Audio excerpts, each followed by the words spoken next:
나는 떨면서 신부 자리를 가리킨다. 그 여자는 누구입니까? 순백의 드레스를 입은 여자가 웃고 있었다. 이야기는 조금 전으로 거슬러 올라갑니다. 나의 남편 다이스케는 고등학교 동창이었습니다. 그녀는 고등학교 졸업 후 곧바로 결혼해 아들 케이타를 낳았다. 우리는 부유한 집안 출신은 아니었지만 행복한 나날을 보냈습니다. 그런데 그 생활이 어느 날 갑자기 바뀌었습니다. 그의 아들 케이타가 5살이었을 때 다이스케는 교통사고를 당해 사망했습니다. 그것은 다이스케가 더 이상 여기에 없다는 사실을 받아들일 수 없어서 어떻게 살아야 할지 모르겠습니다. 나는 이해하지 못했다는 일을 잘 해본 적이 없어서 살아남을 방법이 없었습니다. 분명 혼자였다면 아무 일도 없이 하루를 보냈을 것이다.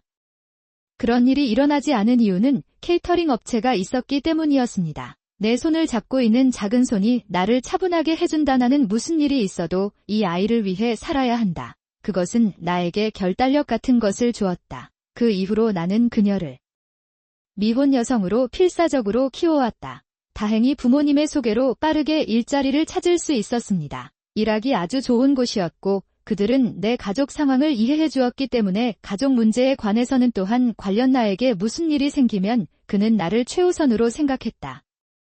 최대한 많은 것을 돌려드리고 싶어서 일을 배우려고 열심히 일했어요. 자라서 중요한 일을 맡게 될 것입니다. 아이들 없이는 집에 돌아다닐 수가 없어요. 나는 나를 행복하게 만드는 말을 하는 사람들로부터 칭찬을 받기 시작했습니다. 이렇게 하루하루를 간절하게 살아가다 보면 하루가 눈 깜짝할 사이에 지나갑니다. 나는 내 삶을 붙잡고 있었다. 그렇게 어린 나이에도 대학을 졸업하고 사회인이 되었습니다. 다이스케와 비슷하고 성적도 좋았던 케이타는 자신이 원하는 대학에 쉽게 합격했다. 취업 알선도 큰 승리를 거두었습니다. 케이타는 진지하고 정직한 고등학생이었지만 그의 어머니는 그에게 어느 정도 관심을 줬을 것입니다. 이런 솔직함 덕분에 의뢰인의 평판도 좋았고 판매도 성공적이었던 것 같습니다. 결과도 좋았던 것 같습니다. 길을 시작한 지 몇 년 뒤에는 대통령상까지 받았다. 정말 자랑스러운 아들이었다. 케이타는 집에서 여자친구에 대해 한 번도 이야기한 적이 없지만 엄마에게서 들은 소문은 그녀가 학생이라는 것이었다.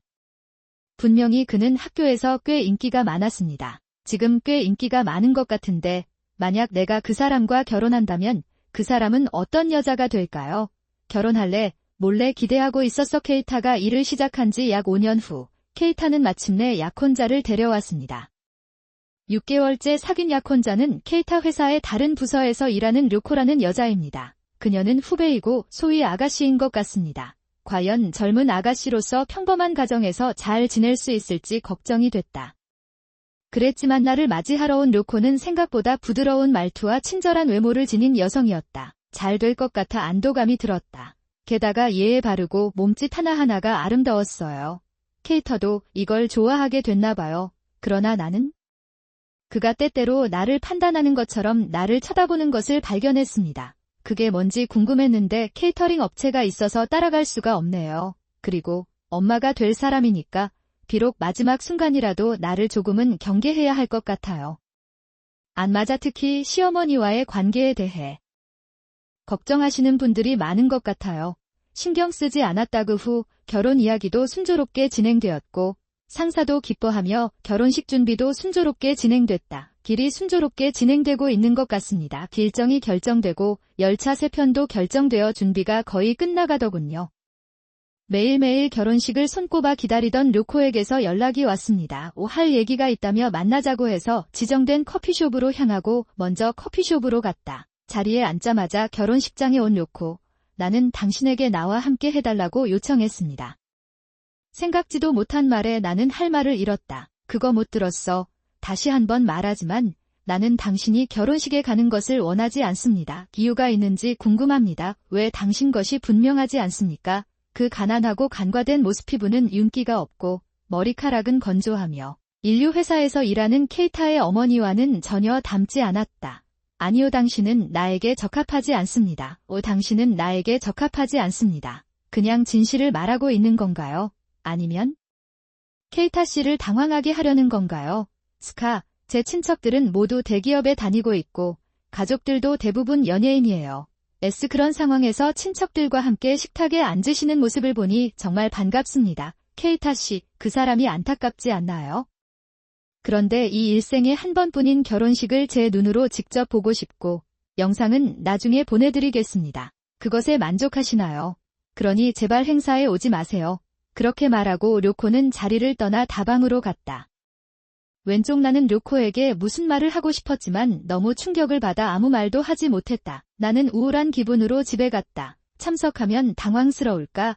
문득 전신 거울에 비친 모습, 자신을 확인해 보세요. 내가 거기서 본 것은 확실히 료코가 말한 그대로였다. 머리, 피부, 외모 모두 아름다웠어요. 있을 수 없는 나 자신의 모습이었어. 지금까지는 아이를 키우느라 너무 바빠서 모든 것을 뒤로 미뤄야 했습니다. 수년 동안 잠도, 음식도 먹지 않고 계속 생활한다면 이런 일이 일어나는 것은 어쩔 수 없습니다. 료코의 어머니가 이 행사에 참석하면 당황스러울 수도 있습니다. 그 말씀이 안타깝지만 눈물을 흘리며 결혼식에 참석하겠습니다. 그걸 케이터링 아저씨한테 말해요. 갑자기 왜 그런 말을 하는 거죠? 조금 불편한데 편리함이란 무엇일까? 글쎄요. 일하세요. 그건 사실일 수 없어요. 이제 몇 달간 쉬겠다고 말했어요. 루시 대통령님도 결혼식에 너무 기뻐하셔서 꼭 가봐야겠어요. 더 이상 할 수 없습니다. 어머니 직장 사람들이 그런 말을 하리라는 게 믿겨지지 않습니다. 언제나 가족이 가장 중요해요. 그는 나에게 그렇게 하라고 말했을 것이다. 엄마가 너무 기대하고 있었는데 갑자기 무슨 일이 일어난 걸까요? 그것은 사실이다. 당신이 나에게 말하지 않으면 갑자기 가입하고 싶다는 것을 받아들일 수 없습니다.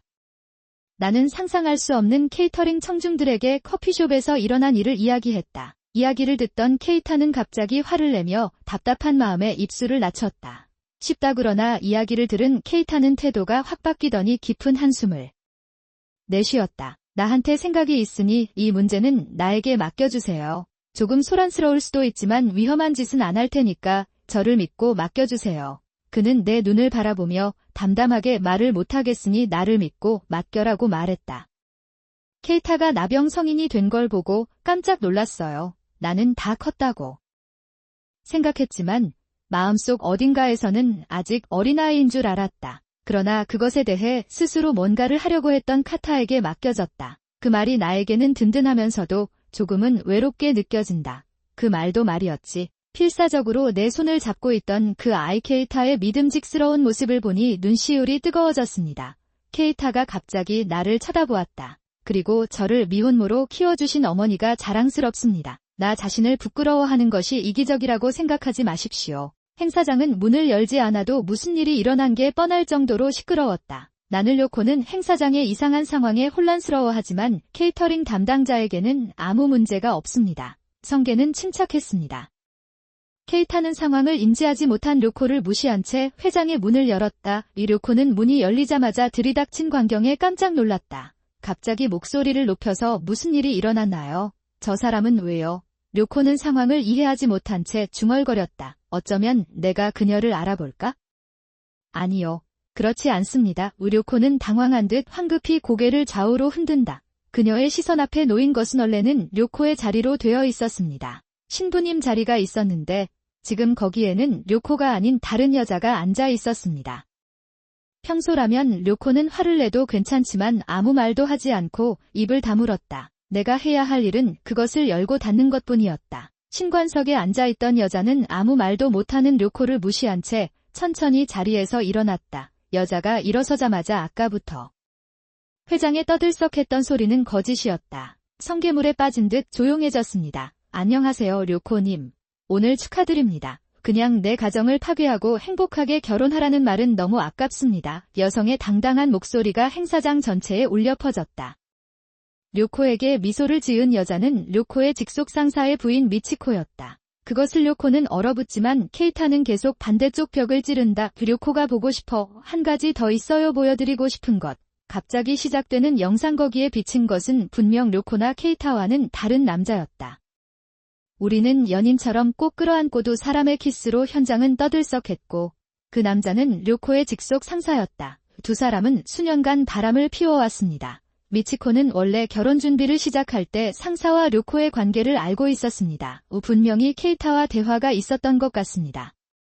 그는 무슨 일이 있었는지 궁금해하는 것 같았지만 요전에 그가 나에게 한 행동을 듣고 케이터링 담당자는 안도감을 느꼈습니다.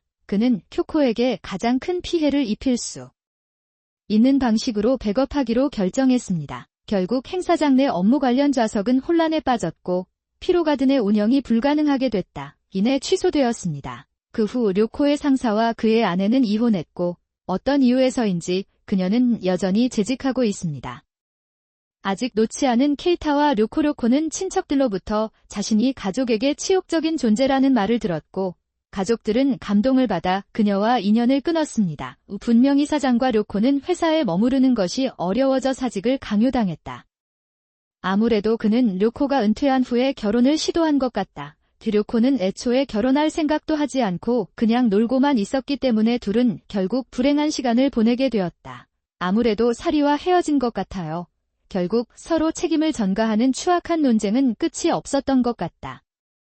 료코는 결별 후 딱 한 번 우리 집에 왔습니다. 내가 쓸데없는 말을 했으니 내가 화해하고 나부터 다시 시작할 거야. 이유 한 번은 현관문 앞에서 나를 설득하라고 하여 크게 소란을 피웠던 적이 있다. 빨리 나랑 결혼해. 처음에는 아무 말도 할 필요가 없습니다. 그랬다면 이런 일은 일어나지 않았을 거예요. 그것은 모두 당신에게서 나온 녹입니다. 나에게 불평하기 전에 당신의 행동을 반성하십시오. 해야 한다. 당신은 가난한 사람인데 시끄러워요. 어쨌든 케이터링 담당자에게 얘기해보세요. 케이터링 담당자가 나에게 말을 걸고 있다. 제가 자랑스러워하는 아들이에요. 당신 같은 사람과 결혼하게 할 수는 없어요. 나를 다시 데려가 주세요. 그 말을 하고 나는 현관문을 닫았다. 우리는 한동안 현관문 앞에서 말다툼을 하다가 어느덧 1시가 되었다. 공료코는 사라졌지만 그날부터 우리 집에 여러 번 찾아오기 시작했어요. 되었기 때문에 케이타는 변호사를 돌려보내고 료코에게 뇌물 명령을 내려주세요. 우리 집도 위험해요. 그는 나를 위해 아파트를 임대해 주었고 우리는 이사하여 함께 살기로 결정했습니다. 나중에 미치코에게서 소식을 들었을 때 상사와 료코에게 의사 진료비가 청구되었는데 그 금액이 꽤 컸습니다. 그는 이상한 삶을 살고 있는 것 같다. 이 료코는 결혼식 제목도 요청받았는데 료코는 원래 부모님을 위해 결혼식 제목을 썼습니다. 의지할 생각이었던 것 같다. 부모님의 감동을 받은 지금은 낮에도 진료비 때문에 머리를 감을 수가 없을 것 같습니다. 밤이건 아니건 상관없어. 료코의 부모는 여러 가지 일을 하면서 하루를 보내는 것 같습니다. 치카킨 지령이 내려졌을 즈음 우리 집에 찾아와 사과를 하더군요. 이 사건에서 가장 놀라운 것은 케이타와 미치코이다. 그것은 두 사람은 잘 맞는 것 같고 이제는 같이 술 한잔하러 나갈 정도로 친해진 것 같아요. 고 씨는 부동산 회사의 경영자이자 커리어 어머니여서 업무에 대한 상담도 해준다 받은 것 같습니다. 그 이야기가 어디서부터 시작됐는지는 모르겠지만 어느새 미치코의 메이코도 나왔다. 소개받던 사람은 낯선 배치에 당황한 듯 했다. 일을 하게 되었습니다. 이제 돈 많은 남자랑 결혼할까 생각해보면 슬픈 꿈을 꾸었지만 뚜껑을 열면 내가 하고 있는 것은 농장이다. 토양전문대학을 졸업하고 아무 생각 없이 인쇄소에 입사하면서 미용사의 꿈이 완전히 사라졌습니다. 잊어버리고 오후 5시 이후에는 동료들과 술 한 잔만 생각하는 날, 그때 우리 둘 다 25살이었을 때 미래의 남편인 다이스케를 만났습니다. 친구의 소개로 우연히 말을 발견하게 되었고 한 달 뒤부터 교제를 시작하게 되었습니다. 당시 남편은 중견식품회사에 다니고 있었습니다. 그런데 그 사람이 곧 고향으로 돌아갈 것이라는 소식을 일찍부터 들었습니다. 그의 부모님은 농장을 운영하고 있습니다. 우리 농장은 품질에 엄격한 초점을 맞춰 지역 최고의 야채를 재배합니다. 그래서 우리는 대형 레스토랑과 호텔에 직접 배달합니다. 언젠가는 부모님의 뒤를 이어 일본 최고의 농부가 되고 싶습니다. 남편이 그렇게 자랑스럽게 말하니까 무심코 멋있는 줄 알았어요. 뚜렷한 꿈을 이야기할 수 있다는 게 멋있다고 생각했어요. 나는 미용사로서의 목표를 잊어버리고 아무 일에도 전념하지 않았습니다. 그냥 끌려가듯 일상을 보내고 있어요. 내 눈엔 남편이 누구보다 빛나네요. 그것은 다음과 같이 보였다. 비록 내 남편은 내가 어렸을 때 이상형으로 생각했던 젊고 잘생기고 부유한 남자는 아니었지만 그의 열정에 이끌려 나는 그와 합류했습니다. 나는 그의 고향에 가기로 결정했고 이는 결혼을 의미했습니다. 한 농가를 방문했는데 양심이 따뜻하게 나를 반겨주었습니다. 농부가 되기 힘든 곳에 도시를 만드는 일을 훌륭하게 해냈습니다. 부모님도 걱정하십니다. 유로닉에다가 이렇게 아름다운 아가씨를 사랑하지 않는 것은 아깝다. 저는 야채나 농장에 대해 잘 모르지만 다이스케의 이야기에 감동받았습니다. 그냥 거기 서 있어 하지만 제가 할 수 있는 한 최대한 도움을 드리고 싶습니다. 2가지가 있습니다. 매우 감사합니다. 머리를 숙이고 뭐든지 할 준비가 되어 있었어요. 시아버지 말씀대로 농장 생활이 너무 좋아요. 이상했어요. 우선 새벽 4시 5분에 일찍 일어나 야채를 손질해야 합니다. 동시에 아내로서 식사를 준비하고 집안일도 해야 합니다. 시어머니와 함께 일을 합니다. 어지러운 하루하루를 보냈습니다. 이 일을 하면서 30년이라는 세월이 흘렀고 무너져도 잘 이어져 왔음을 깨달았다. 내 생각엔 30년 동안 계속해서 농사를 짓고 나면 농부들이 어떻게 지내는지 알 수 있습니다. 토양을 관리하는 방법 꼭 해야 하나요? 수확한 야채를 최대한 손상시키지 않고 어떻게 농산물로 만들 수 있을까요? 우리가 함께한 여정에 대한 반성이었습니다. 아쉽게도 저와 남편은 아이가 없어서 그게 아쉬웠지만 야채가 있어서 너무 만족했어요. 한 분 한 분을 어린아이로 생각하면서 열심히 농장 일을 해왔습니다. 서로가 장어를 사다 주는 만큼 농장의 평판도 좋다 하지만 남편의 열정과 노력이 더해지면서 신기하긴 하지만 나도 도움을 줄 수 있었고 대중도 우리 야채를 높이 평가했습니다. 이제 얻을 수 있습니다. 이런 상황에 대해 장인어른은 이렇게 말씀하셨다. 이제부터 이 농장을 내가 운영하게 될 것이다. 여러분이 키우고 싶은 농장의 관리는 여러분에게 맡기겠습니다. 하지만 아버지는 여전히 건강하시고 앞으로도 계속 현장에서 일하실 것입니다. 길하게 해줄 계획을 만지는 것이 내 에너지의 비결이겠지만 미래에는 젊은이들이 두뇌를 사용할 수 있을 것이기 때문이다. 내 생각엔 이 농장이 더 좋을 것 같아 이해해요. 아버지 나와 나오코는 아버지와 어머니가 지켜온 이 농장을 반드시 지켜낼 것입니다. 내가 보여줄 개그 어느 때보다 더 열심히 노력할 테니 앞으로도 부모님과 함께 힘을 빌려주시길 부탁드립니다. 그래서 농장은 남편과 제가 직접 관리하게 되었어요. 확실히 변화가 필요한 시기였습니다. 야채를 제대로 키워야 해요. 농장의 상태를 고려하면 거의 정비할 시기가 된 것 같습니다. 나는 그것을 하고 있다. 토양을 경작하는 데 사용되는 농업 장비와 차량도 교체해야 하며 일부 온실도 교체해야 합니다. 등이 완전히 닳았습니다. 사람의 손길이 닿지 않은 농지도 있고 언뜻 보면 매우 훌륭한 야채를 재배하고 있는 것처럼 보입니다. 농장처럼 보이지는 않지만 오래된 포인트 하나하나가 나에게는 소중한 추억이다. 그랬지만 남편과 수리 계획을 논의하기 시작하던 즈음 어떤 논란이 일었다.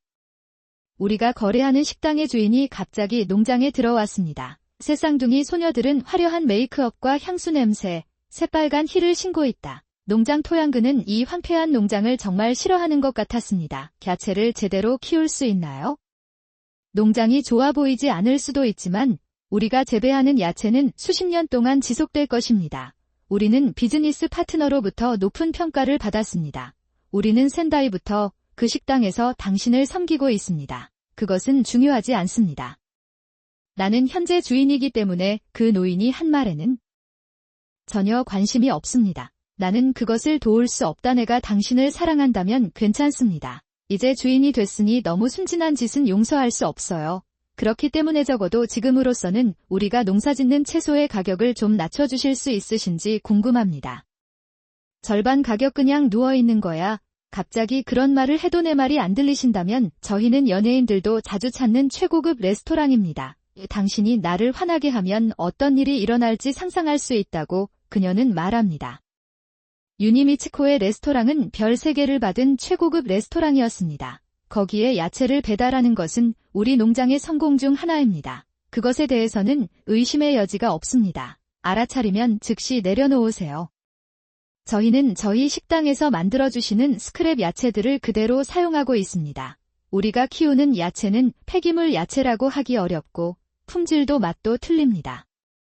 인류 상품입니다. 비료를 고집하고 농약을 사용하지 않아 누구라도 따라 할 수 있다는 정성을 담아 안전하고 안심할 수 있도록 만들고 있습니다. 야채의 성실의 가치는 무엇입니까? 중요한 것은 얼마나 많은 숫자를 판매하느냐입니다. 요리 비용을 얼마나 줄일 수 있나요? 너 같은 챕터가 100개야. 그 회사가 어떤 사람인지 알 수 있는 방법은 없습니다. 무슨 말을 하셔도 야채값을 낮출 수는 없습니다.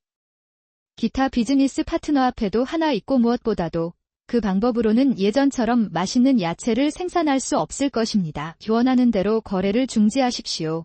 저는 여러분께 당근 한 개도 사지 않을 테니 그 점 염두에 두고 답장 부탁드립니다.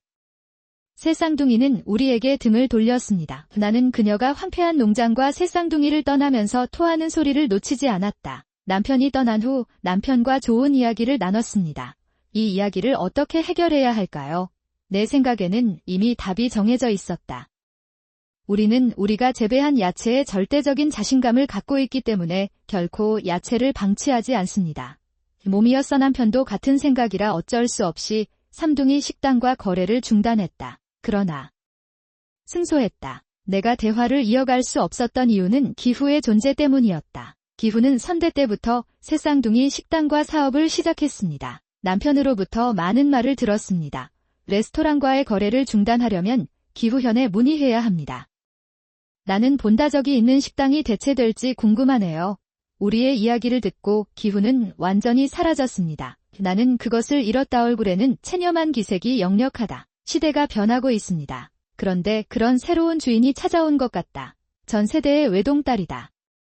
예그녀의 남편은 주방을 운영하는 셰프입니다. 내가 들은 바에 따르면 그녀는 낯선 사람이므로 그의 아내입니다. 일부 소유자는 그것을 좋아하지 않습니다. 제가 듣기로는 그 사람은 괜찮은 사람이 아닌 것 같아요. 거래를 취소하는 수밖에 없다고 생각합니다. 아빠, 우리 야채의 소중함을 이해 못하셔도 괜찮으세요? 식 아버지는 그 식당의 거래를 성사시키기 위해 매우 열심히 일하셨다고 합니다. 그건 수십 년 전이야. 나도 힘들었고 상대방도 다르지 않았다. 괜찮습니다. 우리는 거기 있는 전임자들과 이야기를 나눌 것이고 당신이 원하는 것은 무엇이든 할 수 있습니다. 해내서 기뻐요. 그 후 시아버지께서 외로운 표정으로 재촉하시는 모습이 인상 깊었습니다. 기분 나쁘게 해서 미안한 마음이 가득했어요. 그래도 타협할 수 없는 싸움이 하나 있다. 상대방은 공식적으로는 포기하지 않겠다고 답했다. 이 보낸 사람 상대방으로부터 답변을 받지 못했습니다. 대신 다음 달부터 새로운 배송 요청이 왔습니다. 한눈에도 안 오더라고요. 수확 가능한 야채를 위해 남은 수확량을 다른 목적지로 보내기로 결정했습니다. 지금까지 이용 가능 여부가 제한되어 거절했던 호텔과 레스토랑이 많이 있습니다. 노다어느 가게에 야채를 가져가도 그들은 만족스러워했습니다. 찾을 수 있는 곳이 없습니다.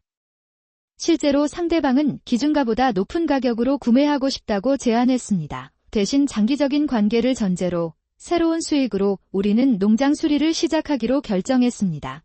벽집도 다시 덮개를 씌웠습니다. 우리는 농기구를 조심스럽게 사용하고 사람의 손길이 닿지 않은 황무지를 새로운 농지로 개간했습니다.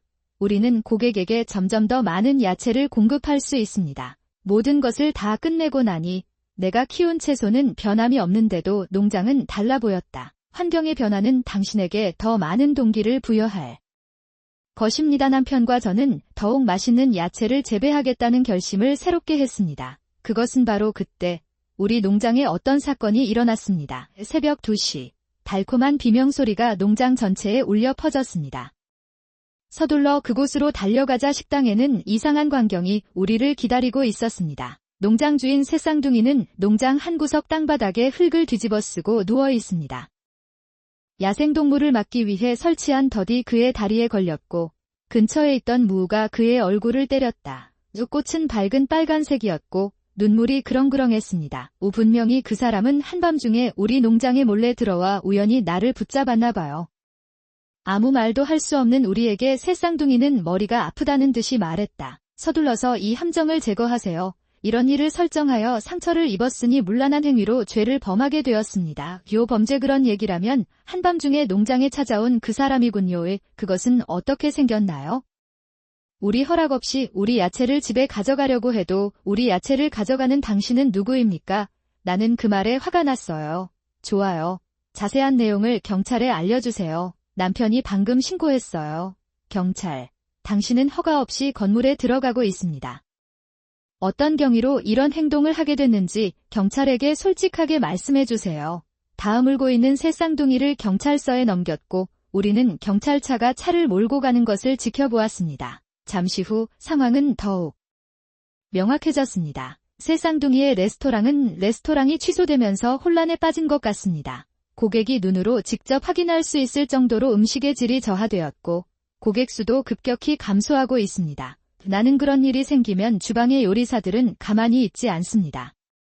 주인 새쌍둥이도 변화로 인해 대피했다고 한다. 주방을 운영하는 새쌍둥이 남편마저도 목소리를 참지 못하고 결국 낡은 주식을 직원들이 한 명씩 그만뒀다. 이렇게 하면 레스토랑의 맛이 더 나빠질 뿐입니다. 제발 결혼식에 오지 마세요. 그렇죠? 아들의 약혼자로부터 전화를 받았고 그의 차가운 말에 나는 귀를 의심했습니다. 카페에 잔잔한 음악이 흘러나오는 동안 나는 커피잔에 담긴 그림을 붙잡고 있었다. 하고 있었다 그러니 제발 결혼식에 오지 마세요. 왜요? 당황한 내 모습에 약혼자 료코는 한숨을 쉬었다. 왜 스스로 알아낼 수 없습니까? 우리 가족은 모두 대기업에 다니고 친척들은 대부분 소위 연예인이다. 나는 리니에어 케이타와 나는 둘 다 인류기업에서 일한다. 그런 상황에서 케이타 씨의 어머니는 중소기업에 근무하는 고등학교 졸업생이다. 내가 인간인 걸 알면 다들 놀리겠죠. 케이타 씨를 부끄러워하고 싶나요? 나는 나를 향해 쏟아지는 조롱하는 말들을 내려다보지 않을 수 없다. 사실 아들의 행복을 최우선으로 생각한다면 아마도 그렇다고 대답해야 할 것입니다. 알겠습니다. 제가 작게 대답을 했더니 드디어 이해해 주셔서 다행이네요. 하하, 이제 걱정 없이 결혼식을 올릴 수 있겠네요. 그녀는 만족스럽게 그렇게 말하고 웃으며 자리에서 일어났다. 그러나 그날 아름다운 순백의 웨딩드레스를 입은 료코는 나는 식장 문이 열리자마자 비명을 질렀다. 잠깐, 거짓말. 도대체 무슨 말이에요? 리모는 누구보다 나에게 소중한 자랑스러운 아들이다. 결혼식 당일 준비는 순조롭게 진행되고 있습니다. 두 사람은 결혼식을 성공적으로 마쳤으나 눈에 띄지 않도록 예식장에 몰래 들어갔다. 케이타의 친척 중 아무도 오지 않았고 나만 그림자 속에서 지켜보고 있었다. 료코는 아버지 료코의 친척들만이 공연장 앞에 앉아있는 것을 보고 충격을 받았습니다. 나는 타에게 다가갔다. 야, 이게 도대체 뭐야? 무엇?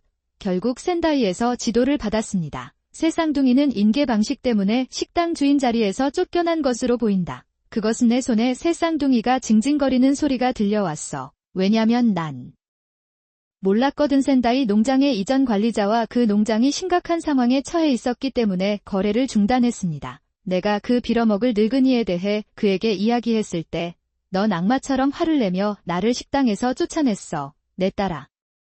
센다이에 있는 마이 기프트 레스토랑의 주인들은 이를 넘어서는 유대감을 가지고 있다고 합니다. 분명히 그렇기 때문에 거래 취소에 대해 이야기했을 때입니다. GIF는 너무 우울했어요. 그 후 두 사람은 어떻게 대화를 나눴나요? 우리가 아는 것은 새쌍둥이가 레스토랑에서 잔인하게 쫓겨났다는 것뿐입니다. 밤에 몰래 들어온 동기는 괴롭힘이었던 것으로 보입니다. 얘네가 이렇게 된 건 다 그 농장 때문이다. 결국 새쌍둥이는 농장을 파괴하는 강제 조치를 취하기로 결정했습니다. 새쌍둥이가 차에 엄청난 양의 페인트와 콩기름, 심지어 가루까지 싣고 왔다고 들었습니다. 아마 농장에 뿌리려고 했을 텐데 실제로는 페인트 외에 비료로 사용된 것이었습니다. 그녀는 그렇게 될 줄 몰랐을까 궁금해요. 결국 그녀는 이방 짐승들이 쳐놓은 함정에 빠져 목적을 달성하지 못하고 몰래 들어갔습니다. 우리가 피해 신고를 주저하지 않았다는 사실은 여전히 남아있습니다. 그녀가 신들과 가담할지 여부는 그녀의 미래에 달려있다. 새쌍둥이가 체포된 지 한 달. 새로운 식당 주인이 된 청년이 새쌍둥이를 맞이하기 위해 우리 농장에 왔습니다. 딱 한 조각 해당 회사 사장은 겸허하게 사과하고 영업 재개를 요청했다. 50% 이상이라도 상관없어요. 우리는 늘 그래왔듯이 그녀가 눈물을 흘리며 울부짖을 때 그녀를 보호하기로 결정했습니다. 기존 가격과 동일 농산물 양 자체는 줄어들겠지만 평판이 떨어진 음식점은 계속해서 운영해 나가겠습니다. 내 손으로 당신을 도울 수 있었으면 좋겠습니다. 그런데 새쌍둥이 역시 남편으로부터 이혼을 요구받았고 마침내 천상의 외로움의 열매를 깨닫기 시작했습니다. 식당에도 돌아갈 곳이 없습니다. 요즘은 만화 카페에 들러 산책을 하고 있습니다. 저희 농장에 새로운 아이템이 하나 생겼습니다. 우리는 또한 새로운 품종을 만들기 위해 노력하고 있지만 우리의